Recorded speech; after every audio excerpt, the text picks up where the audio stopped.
भूर्भुवः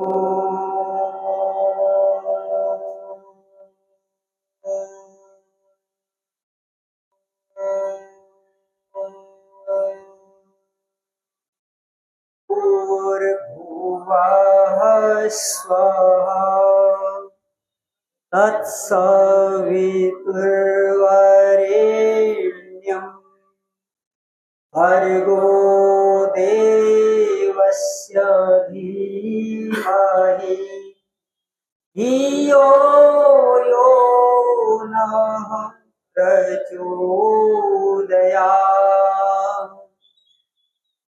ॐ न विप्रपादो धृतकर्दमानि न वेदशास्त्रध्वनिगर्जितानि स्वाहा स्वधाकारि विवर्जितानि शमशानि तुल्यानि गृहाणि तानि शमशान तुल्यानि गृहाणि तानि। ओम शांति शांति शांति। व्याख्यान वेदी पर सुशोभित पूज्यपाद स्वामी जी महाराज और इस यजुर्वेद महापारायण यज्ञ के ब्रह्मा श्रद्धेय आचार्य ज्ञान प्रकाश वैदिक जी महाराज और हमारे क्षेत्रीय भजनोपदेशक बहुत ही सुंदर भजन गाते हैं आदरणीय पंडित सत्य प्रकाश जी, और मुझसे पूर्व आपने जिनका बहुत सुंदर उद्बोधन का गीत, प्रेरणास्पद गीत, वैराग्य से और संदेश देने वाला गीत सुना आदरणीय पंडित भानु प्रकाश शास्त्री जी महाराज, धर्मप्रेमी सज्जनों, मातृशक्ति। यहाँ से पटना कितना दूर है? 10 किलोमीटर। बड़ा ऐतिहासिक क्षेत्र है। एक जमाने में जब इसका नाम पाटलिपुत्र हुआ करता था, क्या हुआ करता था? पाटलिपुत्र हुआ करता था। और उस समय पाटलिपुत्र के किनारे जो गंगा नदी है, उस गंगा नदी पर इस देश का एक महान आचार्य रहता था, उसका नाम था आचार्य चाणक्य। जब महानंद ने आचार्य चाणक्य का अपमान किया भरी सभा में, तो चाणक्य ने उसी समय प्रतिज्ञा कर ली, मैं नंद वंश को समाप्त कर और चंद्रगुप्त मौर्य को तैयार किया। इसी पाटलिपुत्र के किनारे उनकी झोपड़ी हुआ करती थी। कुछ कंडे ऊपर सूखरे होते थे, एक गैया माता वहां पर रहती थी और आचार्य चाणक्य की गाय जौ का भोजन करती थी, अधिकतर जौ खिलाया करती थी और उतना जौ खाती थी कि गोबर में भी जौ निकलता था और उस जौ को आटे की चक्की में पीस करके आटा बनाते थे और उस आटे की रोटी खाते थे आचार्य चाणक्य। अपने साथ कुछ ब्रह्मचारियों को रखते थे। एक दिन उन्होंने अपने कुछ ब्रह्मचारियों से कहा, चलो तुम्हें कुछ गांव की यात्रा कराते हैं। तो जो पाटलिपुत्र है ये बड़ा ही रहस्यात्मक शब्द है, वेद का शब्द है और आयुर्वेद से इसका बड़ा गहरा संबंध है। पाटिल का पुत्र है जो, वो पाटलिपुत्र है। तो पाटिल एक वृक्ष का नाम है जो उस गंगा के किनारे बहुत मात्रा में होता था और पाटिल नाम का गांव भी उस वृक्ष के नाम से पड़ा था। और पाटिल पुत्र, पाटिल पुत्र, पुत्र है उस वृक्ष के पुष्प का नाम। तो वह औषधि वर्धक वृक्ष था, उससे औषधीय आचार्य चाणक्य बनाया करते थे, इसलिए वो पाटिल पुत्र इतिहास में प्रसिद्ध हुआ। तो आचार्य चाणक्य अपने विद्यार्थियों को लेकर के पाटिल गांव में घूमने गए। ब्रह्मचारियों को गांव की सीमा पर बैठा गए और ब्रह्मचारियों के साथ साथ अपने गांव में गए। एक घर में जाते निकल आते, दूसरे घर में जाते निकल आते, तीसरे घर में जाते निकल आते। किसी की नमस्ते कहने का तब भी उनको फुर्सत नहीं होता और घर से निकल करके फिर अपने शिष्यों से कहा, चलो गुरुकुल वापस। गुरुकुल की व्यवस्था आचार्य चाणक्य के वहां थी। प्रतिदिन सोने से पूर्व आत्मनिरीक्षण की कक्षा लगती थी और उसमें कुछ शंका समाधान होते थे। तो आचार्य चाणक्य ने पूछा अपने विद्यार्थियों से किसी के मन में कोई शंका है, किसी के मन में कोई प्रश्न है, कुछ जानना चाहते हैं? एक शिष्य खड़ा, उसने कहा हाँ गुरुदेव जानना चाहते हैं।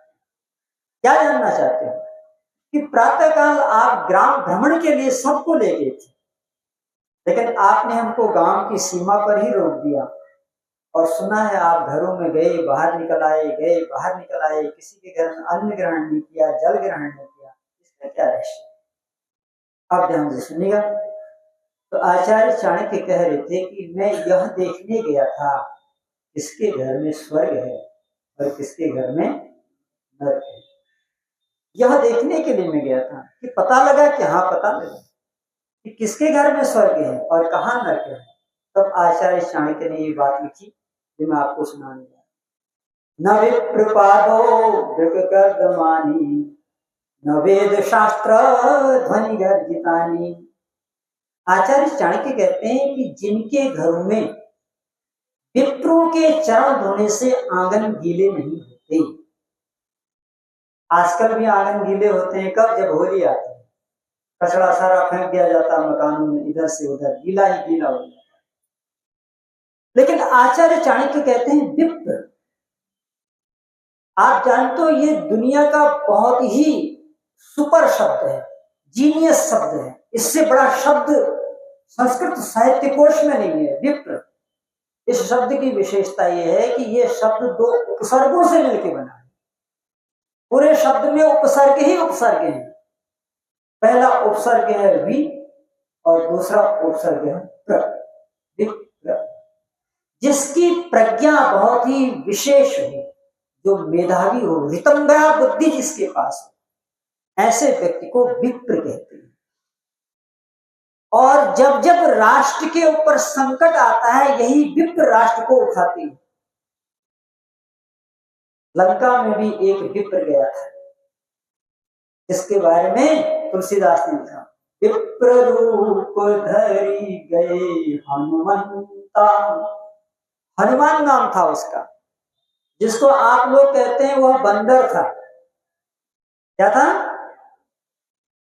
शब्द सही है, शब्द गलत नहीं है, लेकिन हमने शब्दों की अभिव्यंजना गलत कर दी। एक शब्द होता है बंदर और एक शब्द होता है वानर।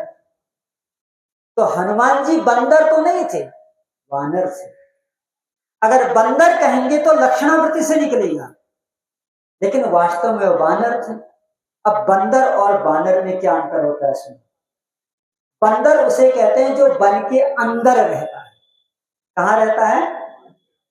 सिंह, भेड़, भालू, हिरण सब बंदर है। जो भी वन के अंदर रहने वाले लोग हैं वो बंदर है, वन के अंदर रहते हैं। सिंह भी बंदर है, खरगोश भी बंदर है।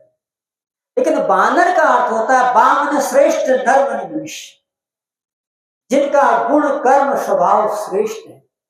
ऐसे बानर राष्ट्र के ये मंत्री थे हनुमान। जिस समय भगवान राम अयोध्या से निकले उस समय विश्व में 3 संस्कृतियां थी, पूरे विश्व के अंदर। कितनी संस्कृतियां थी? 3 संस्कृति। एक थी आर्य संस्कृति, जिसका प्रतिनिधित्व भगवान श्री राम कर रहे थे। दूसरी थी रक्ष संस्कृति, जिसका प्रतिनिधित्व लंका का राजा रावण कर रहा था। और तीसरी थी वानर संस्कृति, जिसका नेतृत्व महाराजा सुग्रीव कर रहे थे। ये 3 राजा थे उस समय पूरे विश्व के अंदर। रक्ष राज था रावण। रक्ष का अर्थ होता है राक्षस, और राक्षस में क्या होता है ये भी लोग समझ नहीं पा रहे। लोग समझते हैं राक्षस में बुरे कर्म करने वाला, ना। राक्षस में शराब पीने वाला, ना।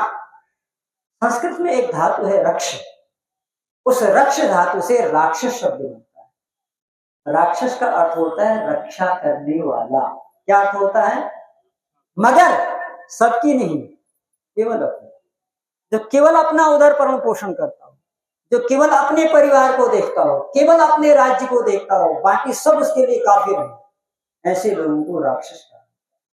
तो उसमें रावण भी था, जो कुछ भी करता था अपने लिए ही करता था।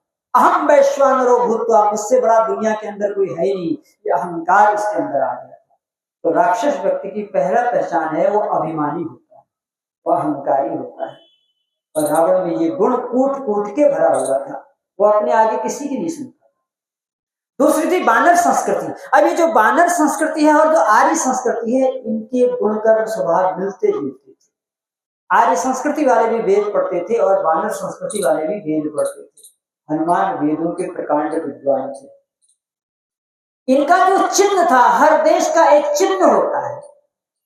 जैसे हमारा तिरंगा है वर्तमान समय में, उस समय में हमारा भगवा ध्वज हुआ करता था।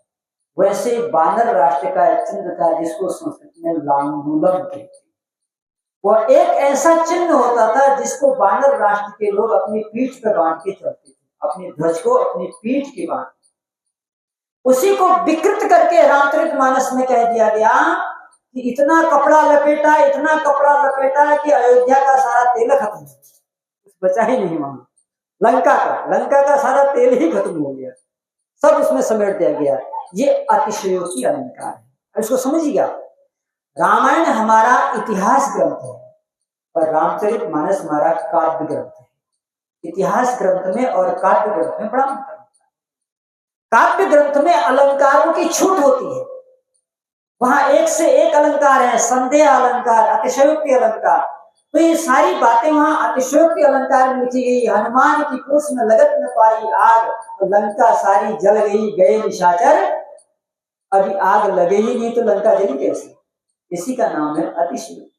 यह संदेह हो जाता है, सारी विच नारी है कि नारी विच सारी है कि नारी है कि सारी है कि सारी है कि संदेह हो रहा है।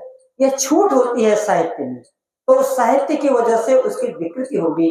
लांगुलम शब्द महर्षि वाल्मीकि ने प्रयोग किया, वाल्मीकि रामायण में उनका चिन्ह हुआ करता था।